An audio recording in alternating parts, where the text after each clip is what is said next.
चंपा, चलो हम गुड्डा गुड्डी की शादी करवाते हैं। हाँ राजकुमारी, मेरे गुड्डे के साथ आपकी गुड़िया की शादी होगी, बहुत मजा आएगा, है ना? रानी माँ, ये लीजिए, शरबत पी लीजिए। देखो चंपा की माँ, तुम्हारी बेटी और मेरी बेटी कितना मिलजुल के खेल रही है। हाँ रानी माँ, लेकिन मुझे डर लगता है। मैं एक सामान्य दासी हूँ और मेरी बेटी के साथ एक राजकुमारी खेल रही है। कहीं कुछ बुरा न घटित हो जाए। अरे तुम क्या बोल रही हो? कुछ नहीं होगा, डरो मत।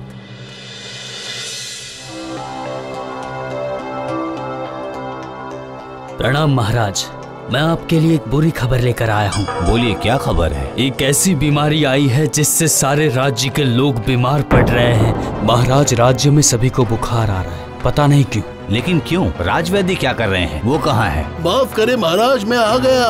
राजवैद्य इतनी देर से कहाँ थे? बोलिए। मैं तो जरा मच्छी पकड़ने गया था। पास के तालाब से एक छोटी छोटी मच्छी पकड़ के लाया। क्या राजवैद्य, सेनापति जो बोल रहे हैं वो सही है? हमारे यहाँ पर रोग फैल चुका है। मैं कुछ दिनों से रोगी देख रहा हूँ, लेकिन उनका बुखार है कि कम ही नहीं होता। रोगी का बुखार तो उतर ही नहीं रहा और जो उनके पास आ रहा है उसे भी बुखार हो रहा है। ये बहुत चिंता का विषय है। ये क्या? ये तो बहुत भयानक रोग है। नहीं नहीं, अभी कुछ न कुछ तो करना पड़ेगा। सिर्फ बुखार ठीक होने से नहीं चलेगा। सेनापति, सारे राज्य में घोषणा कर दो कि आज से कोई भी इंसान आपस में नहीं मिलेगा। एक दूसरे से 2-2 हाथ दूरी बनाकर रखेंगे।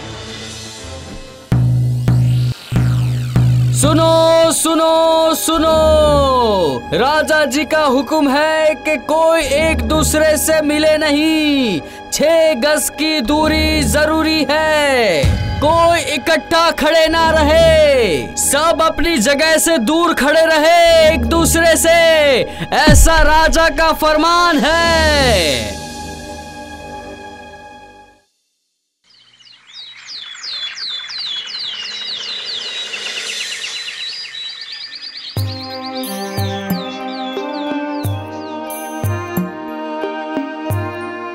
चंपा।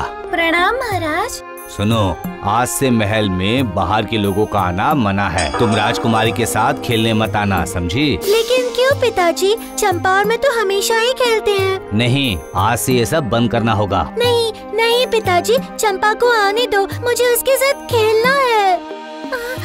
अरे ये क्या हुआ? क्या हुआ? अरे इसका शरीर तो बुखार से तप रहा है। सर्वनाश! बुखार? राजकुमारी को बुखार हो गया? जाओ जाओ तुम यहाँ से। बाहर से पता नहीं कौन कौन से रोग लेकर आ गई हो। जाओ। महाराज, ये वही बीमारी है, इसका कोई इलाज नहीं है मेरे पास। राजा जी, आपसे बाहर कोई मिलने आया है। बोल रहा है कि वो साधु है, आपसे बहुत ही जरूरी बात करनी है उसे। साधु? इस समय? ठीक है, आता हूँ। आप कौन है साधु बाबा? आपको तो यहाँ पहले कभी नहीं देखा। मैं योगी ब्रह्मचारी हूँ। देश विदेश घूमकर ध्यान लगाता हूँ। आपके राज्य में एक भयंकर बीमारी फैल चुकी है। हाँ, इसी के लिए मैं परेशान हूँ बाबा। और सुबह मेरी इकलौती बेटी भी रोगग्रस्त हो चुकी है। पता नहीं ये रोग कहाँ से आ गया। राजवैद्य के पास भी इसका कोई इलाज नहीं है। ये रोग बहुत भयंकर है, पर चिंता मत करिए, एक जगह पर इसका इलाज है। इलाज है? सच में? सच में। ये राज्य के उत्तरी जंगल में सब पेड़ों से ऊंचा और एक विशाल पेड़ है, और वो है जादुई पेड़। उस जादुई पेड़ का फल ही इस रोग की एकमात्र दवा है। आपने मेरे ऊपर बहुत बड़ा उपकार किया है साधु बाबा। और वक्त बर्बाद मत करो राजा, अभी अपने सिपाही को वो फल लाने भेजे। सेनापति!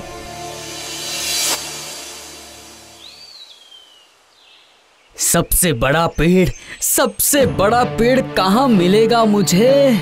कुछ समझ में नहीं आ रहा।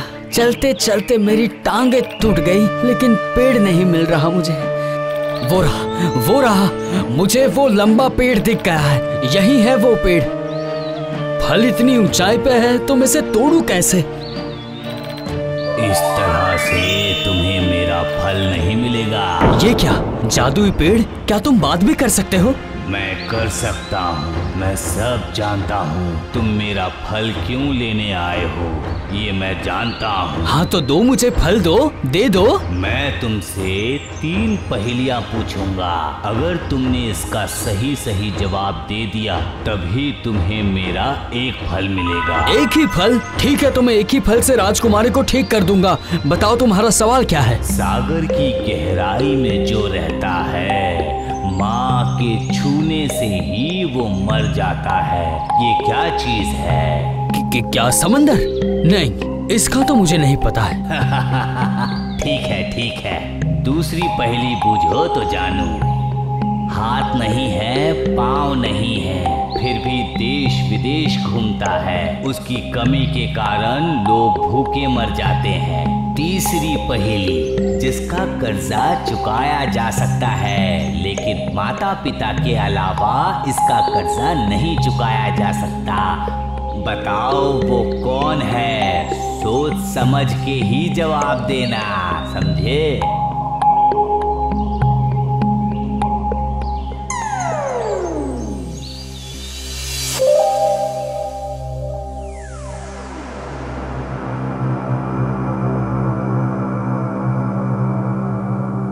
पहेलियाँ? ये क्या? अच्छा बताओ क्या क्या पहेलियाँ हैं? माँ के छूने से बेटा मर जाता है, ये कैसा सर्वनाश, जिसकी कमी के कारण लोग भूखे मर जाते हैं। नहीं, इसका जवाब तो मुझे नहीं पता। माता पिता के अलावा ऐसा कौन है? सोच समझ कर ही जवाब देना, समझे? अरे कोई है? बताओ तीनों पहेलियों का जवाब। लगता है मेरे यहाँ सब बेवकूफी है। सबको सबक सिखाऊंगा मैं, सबको सबक सिखाऊंगा।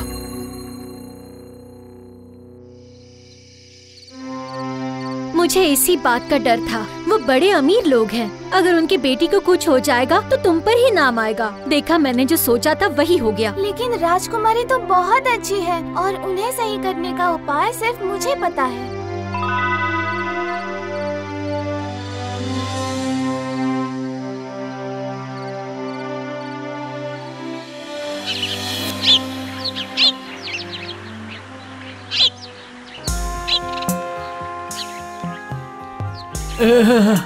अरे बहुत बीमार हूँ मैं, बहुत सुस्ती छाई हुई है शरीर में।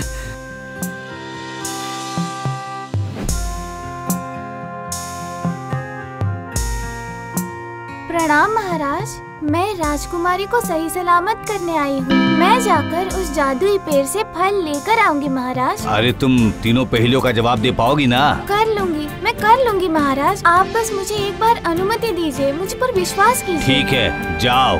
मुझे पता है तुम नहीं कर पाओगी, लेकिन जाओ।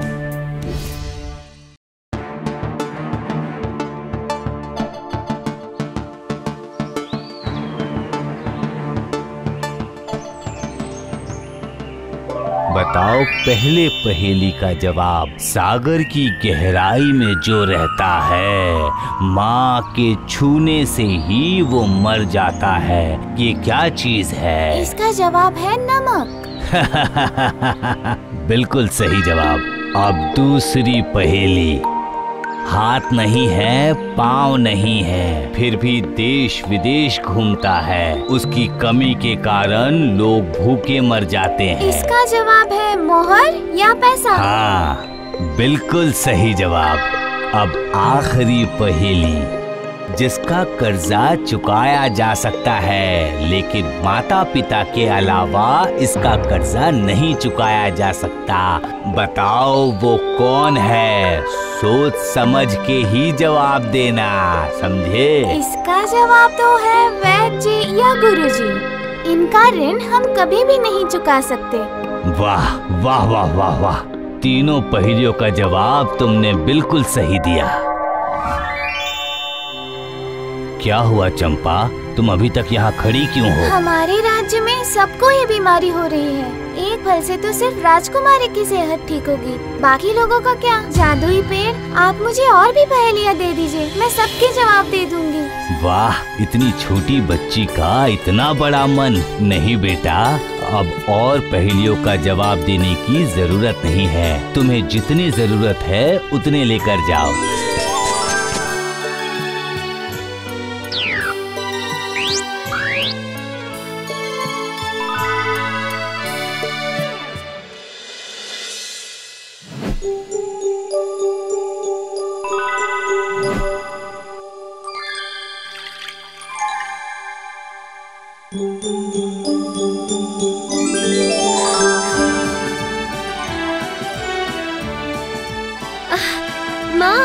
पिताजी।